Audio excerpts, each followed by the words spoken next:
There are various challenges that we are facing in the community as Kehillah and as individual families, and we'd like to ask Rabbi Twerski for some advice and some hadracha from a Torah and self-esteem perspective on how to address some of these issues. The debilitating effect of teens at risk, kids off the derech. What can we do from a preventative standpoint to handle the issue and prevent children from going off the derech?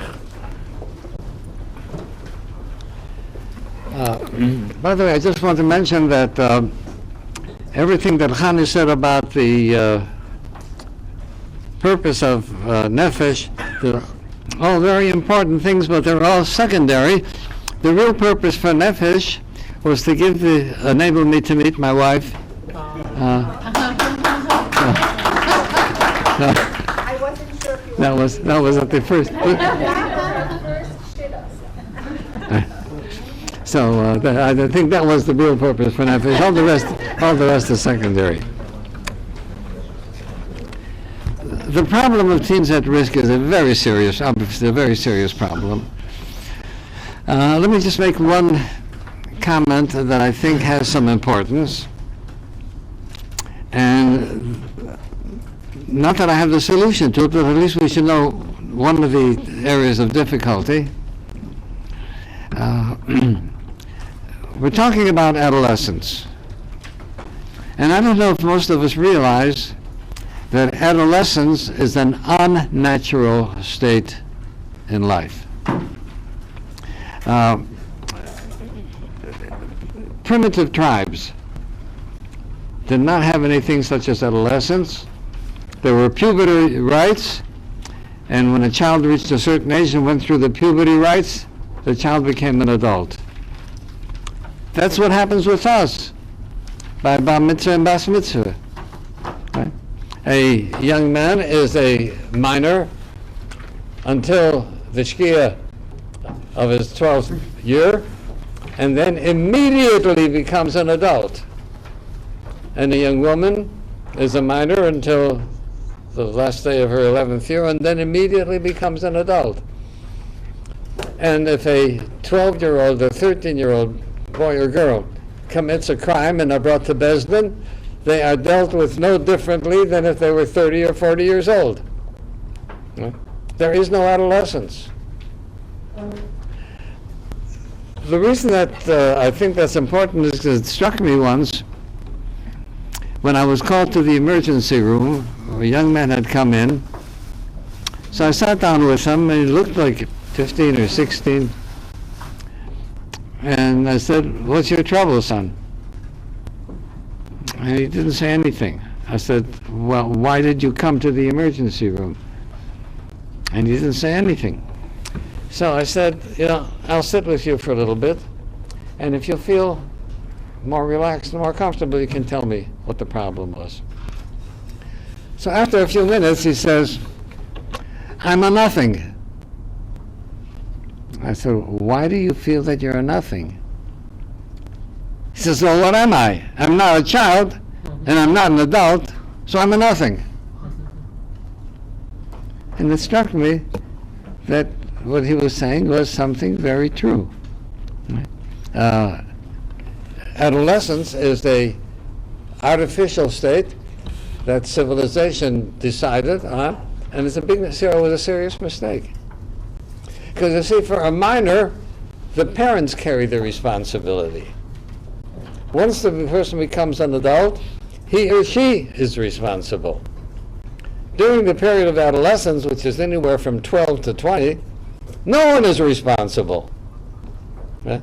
The adolescent isn't responsible because he's not an adult, and the parents aren't responsible because they can't control the adolescent. So who's responsible? No one.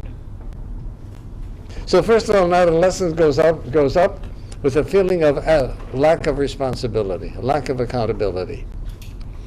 It goes beyond that, because I suspect that once a person has had a feeling of lack of accountability, that may never leave, and that may persist with him even after he's 30 or 40 or 50 years old. So adolescence is a very dangerous period. And obviously, if a person feels oneself to be a nothing, one cannot have any self-esteem. There are probably many reasons given for the kids at risk. My question is not why there are so many kids going off the derech. My question is, why are there so many kids that are not going off the derech? What's keeping them? There's a world out there that promises all kind of sensual gratification, including drugs. And I've never tried them, but I have to believe people say that the drugs are a very pleasurable thing. And now our wise culture has gone ahead and legalized marijuana. And the motivation for legalizing marijuana is what? Making money. It's a very profitable thing. People have this strange idea that marijuana is a safe drug. And the reason they think it's safe is because nobody drops dead from marijuana like they do from heroin and cocaine. So therefore it must be safe. Well, marijuana is not safe, but the dangers are very subtle. No, nobody drops dead from it. But in contrast to all the other drugs, marijuana is fat soluble and sits in the brain for 3 weeks. That's different than heroin, different than cocaine, and different than alcohol. Alcohol is out of the system within a couple hours. And what marijuana does, its most lethal effect, I think, is the fact that it causes an amotivational syndrome. It causes a youngster to lose ambition, to lose direction. But it's nothing dramatic. There's nothing dramatic about that. He's not doing anything. He's not breaking into houses stealing money. He's not doing anything horribly dramatic. And so people think that it's not a dangerous drug. But what happens is he's losing the most precious years of life in which he could be preparing himself for the future. And he's losing his ambition, he's losing his productivity.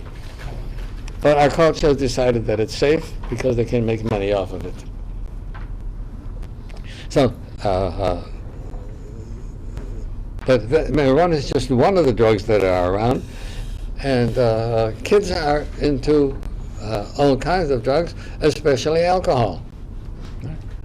And if you'll ask around, you'll find in the yeshivas that kids get together Friday night in small groups and get drunk. And if I know about it, then the rest of the yeshivas know about it also. And nobody does anything about it. The problem of alcohol abuse among kids is significant. Kids go to a Shalom Zocha or to some other event, and they're offered drinks.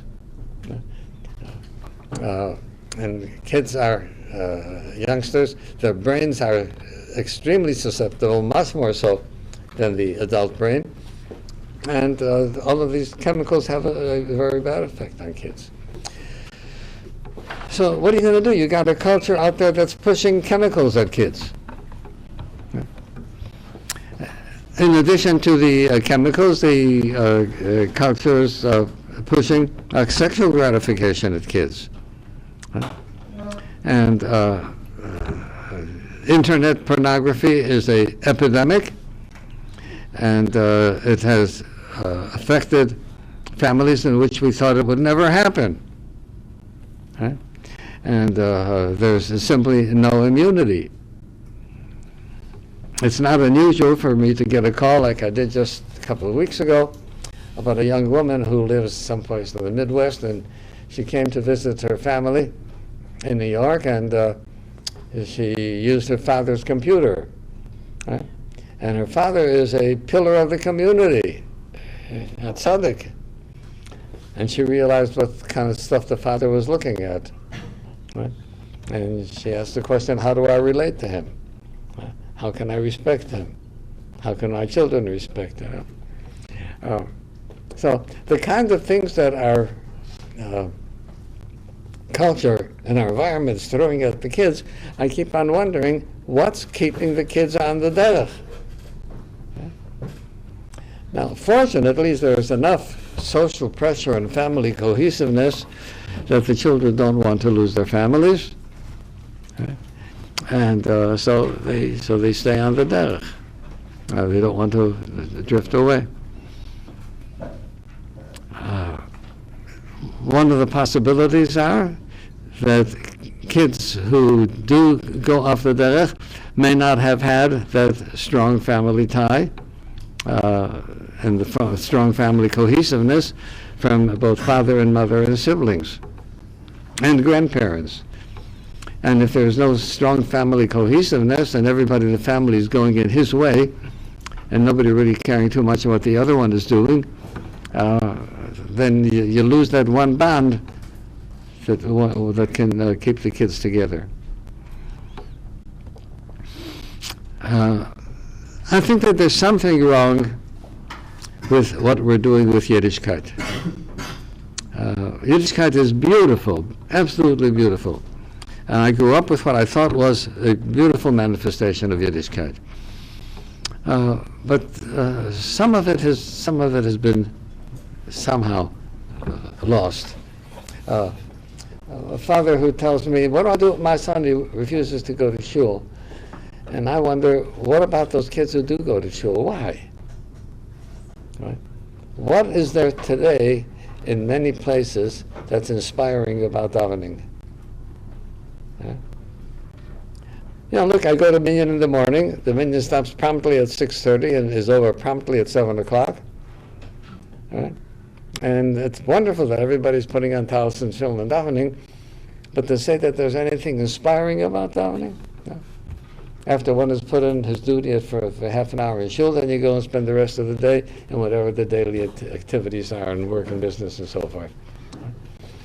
And I think we've been unable to show kids, youngsters, a real simcha in avodas Hashem. And if they don't see it there, they're going to go find it elsewhere. Right? I'm also concerned that we seem to have been brought up, seem to have raised a lot of youngsters who are now adults who are lacking in Yiras Shamayim. Now, it's very interesting. The Talmud says that Rabbi Yochanan ben Zakkai, the Tana who was the greatest of the greats, before his death, his disciples came to him and asked for a bracha. And he said, the bracha that he gave them, may your fear of Hashem be equal to your fear of other people. And they said, is that all you can say to us? And he says, yes. A person will be careful not to do anything if he's afraid that someone else is going to see him. But he will not be afraid to do something with the knowledge that Hashem is seeing him. You know, talking about the pornography thing, these smut stores were always around. But no decent person would ever be seen in a smut store. For obvious reasons, he doesn't want anybody to see him there.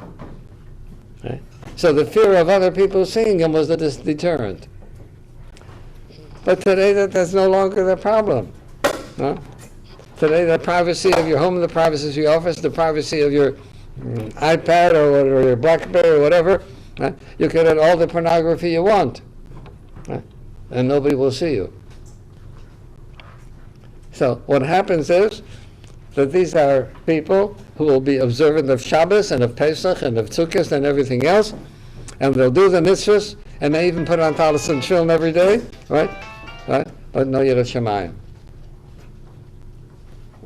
And the question is, well, how do we get children to have Yiras Shamayim? I said, you know, Rambam has given us the answer. Because Rambam asks that question very clearly. Right? Rambam in Perek Beis of Chasdeus says, "V'heicha derech." What is the way to get ahavas Hashem and yiras Hashem? And listen to what he says. He says, if a person will pay attention to the wonders of creation, right, he'll come out with a kind of admiration for Hashem that will give him respect for the greatness of Hashem. When do we show our children the wonders of creation? If I were a Rosh Yeshiva, I would begin every day with something perhaps from the YouTube of the wonders of creation in the animal world. If you've seen the films of the birds that are in remote areas of the world, of the sea life that's in the remote areas of the world, just absolutely stunningly gorgeous. And if you want to believe that that happened by evolution, you can believe what you want. I think it's ridiculous that evolution. I think Hashem created all this beauty for us to appreciate. And there's an enormous amount of beauty in the world. I pointed out that we say a bracha, Asher yotzer es ha'adam b'chachma. We thank Hashem, praise Hashem for having created a human being with chachma. Where is the chachma in creation of a human being? What do we mean when we say the chachma? Where's the chachma in it? I think it was worthwhile for my going to medical school to be able to understand what the chachma means. Because if you begin to know something about how the body functions, you see the enormous chachma that went into it. Let me show you a simple example. Right? We move our eyes constantly. Each eye is controlled by 6 tiny little muscles. And obviously those 6 muscles have to work in coordination. Okay. So the right eye has 6 muscles. The left eye has 6 muscles. Right? When you move your eyes, those 2 groups of 6 muscles have to work in perfect harmony, because if the coordination is off by a fraction of a millimeter, you'll see double. Okay? How many times a day do we move our eyes? How many times in our life do we move our eyes? How many times do we see double? Okay? That perfect coordination is just an unbelievable marvel of engineering. Okay? Can't be duplicated. Okay? And is a testimony to the greatness of Hashem. Our body metabolism dependent on a lot of chemicals. Okay? Our metabolism is the metabolic rate is dependent on the thyroid. The thyroid is the hormone produced by the thyroid gland. How much thyroid is enough? Very narrow range. If it's a little bit too much, you get hyperthyroid. If a little bit too less, you get hypothyroid. That's a very narrow range. Who takes care that the thyroid should be within that tiny little range? Who regulates it? At the base of the brain, right behind our eyes, there's a little gland called the pituitary gland. It's the size of a pea. Right? And sitting inside that pituitary gland is a chemist.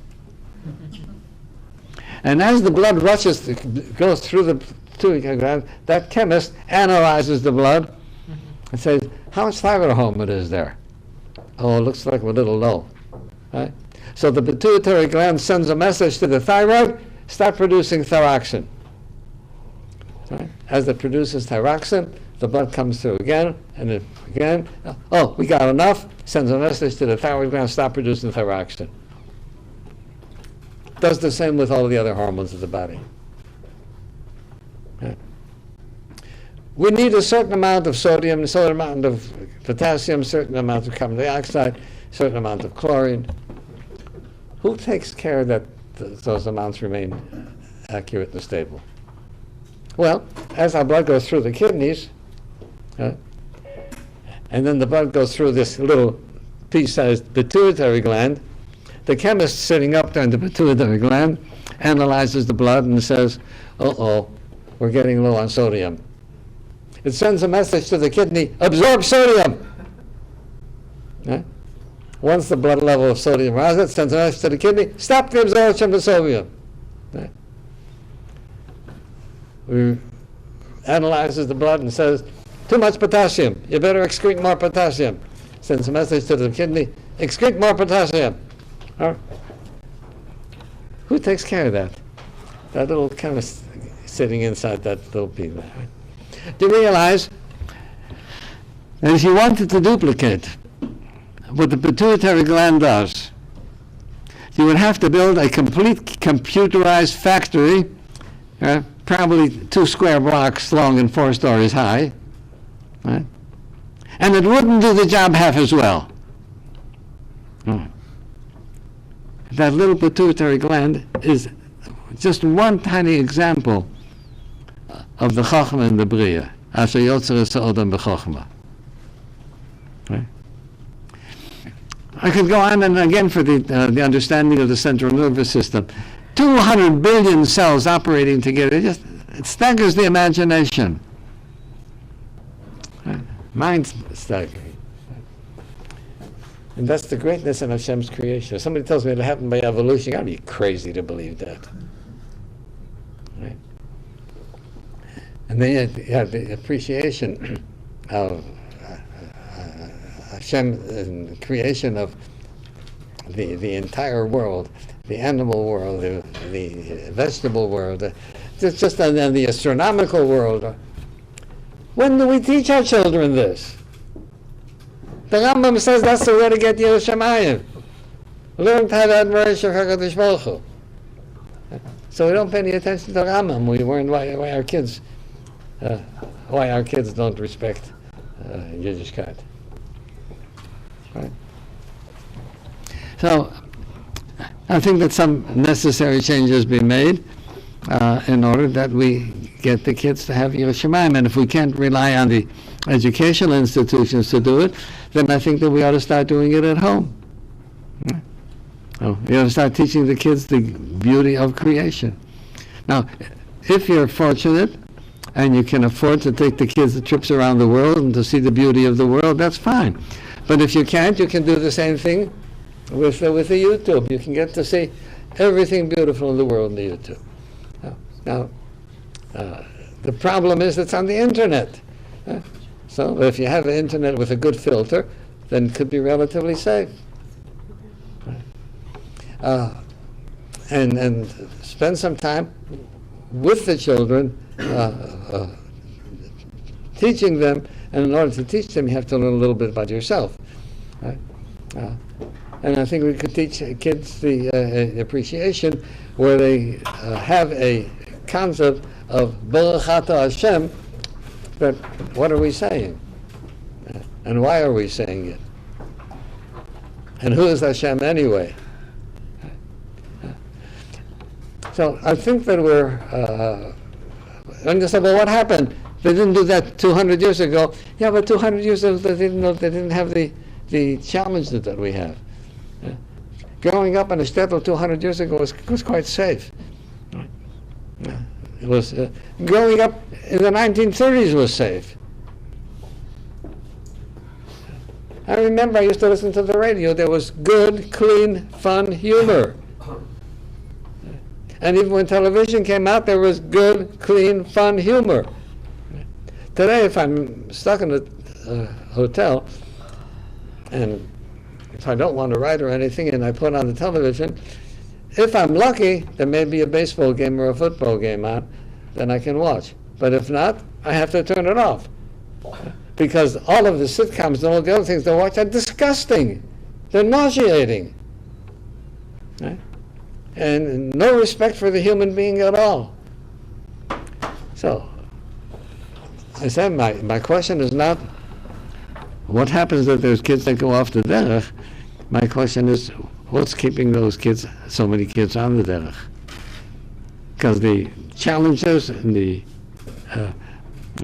stresses that are on a child to go for what the culture is doing, and what the culture is doing is get the maximum pleasure that you can out of life. Get all the fun you can, just make sure you don't get caught doing anything wrong. Right? And there's other kinds of things that are problems. I know that some cars have fuzzbusters. And what's a fuzzbuster? That's a radar thing to detect whether the police are there. Right? Has anybody ever thought what that message is? What are you telling your kids? You can violate the law, just make sure you don't get caught. Right? This is the culture that we're living in. So, I believe that the only answer, viable answer to the kids at risk problem is, number one, to try to make Yiddishkeit more pleasurable, more enjoyable. Right? And two, for families to realize that family cohesiveness is absolutely important. And this means the Shalom Bayis has to be strong, and Shalom Bayis will only be strong when people are interested in looking out for the needs of the other person rather than their own. Now, you may have heard this before, but I'm going to tell it to you anyway. What it means to have a true Shalom Bayis. Toward the end of his life, my father developed cancer of the pancreas. And he knew what it meant. With it spread to the liver, he knew exactly what it meant. And he was not afraid of dying. But he said to me, chemotherapy for cancer of the pancreas doesn't do anything, does it? I said, no. But you get all the side effects from the chemotherapy. I said, yes. So, what kind of sense does it make to do chemotherapy and get all the miserable side effects if you're not going to get any gain from it? I said, it doesn't make any sense. Let's all understand each other that we're not going to have chemotherapy. I said, I understand. Right. Meanwhile, the doctor is talking to my mother, and the doctor tells my mother, there's not much we can do for the rabbi. We could try chemotherapy, maybe we'll get another 3 months. And my mother says, 3 months? For 3 days you'd have to do it. Right? And so she came to my father's room, and she read him the Riot Act. That he's got to take chemotherapy. When she left, my father said to me, I'm sorry that the doctor gave Mother the wrong information, because I know that it's not going to extend my life.